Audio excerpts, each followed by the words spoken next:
चंद्रशेखर आजाद ने खोली अखिलेश यादव के पीडीए प्रेम की पोल तो बिलबिलाई सपा ने कर दिया बड़ा कांड। जिस चाल का बरसों से तोड़ नहीं ढूंढ पाई बीजेपी, जिससे खुद सीएम योगी थे परेशान, हवा हो गए वो मुद्दे।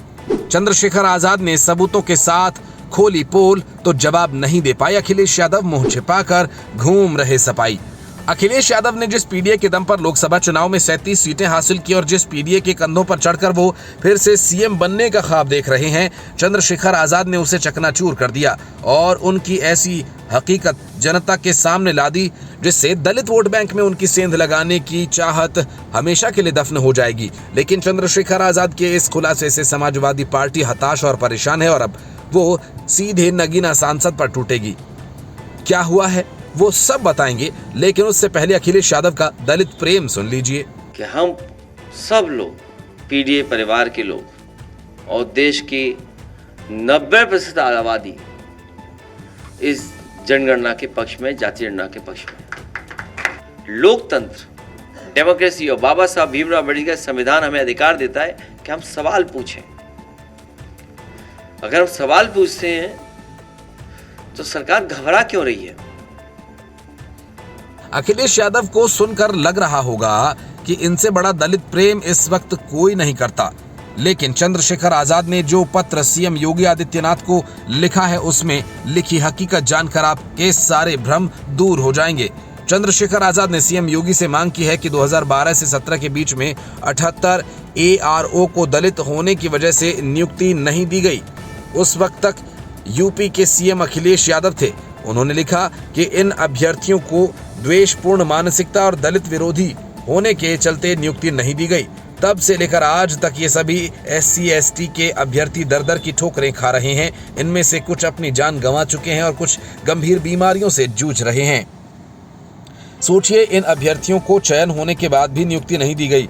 नियुक्ति संबंधी सारे कानूनों को ताक पर रख दिया गया। जब चंद्रशेखर आजाद ने सीएम योगी को पत्र लिखकर इनकी नियुक्ति की मांग की, सोचिए अखिलेश यादव जब सीएम थे तब उनके लिए दलितों की क्या हैसियत थी और अब जब सत्ता से बाहर हैं तब क्या हैसियत है। अब वो एक दलित सांसद को हमेशा अपने बगल में बिठाए रखते हैं। इसके पीछे की वजह क्या है, चलिए हम आपको आसान भाषा में समझाते हैं। उत्तर प्रदेश में 21% से ज्यादा दलित आबादी है जो 40 लोकसभा सीटों पर सीधे असर डालती है।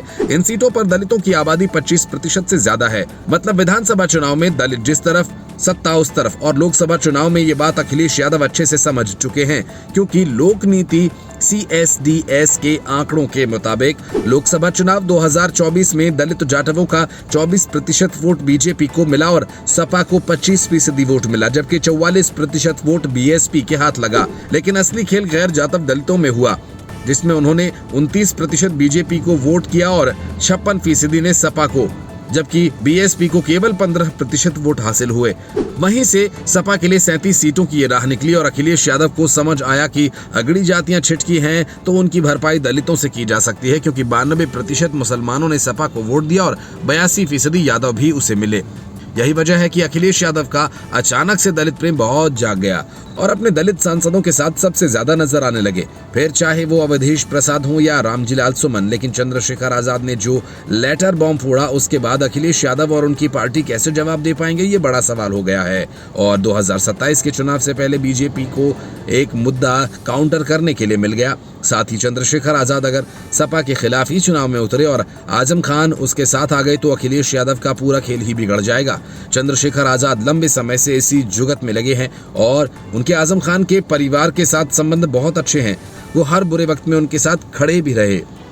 आजम खान उन्हें अपने बेटे जैसा मानते हैं, लेकिन ये प्रेम राजनीतिक हिस्सेदारी तक पहुंच पाएगा या नहीं, वो सब भविष्य के गर्त में छिपा है।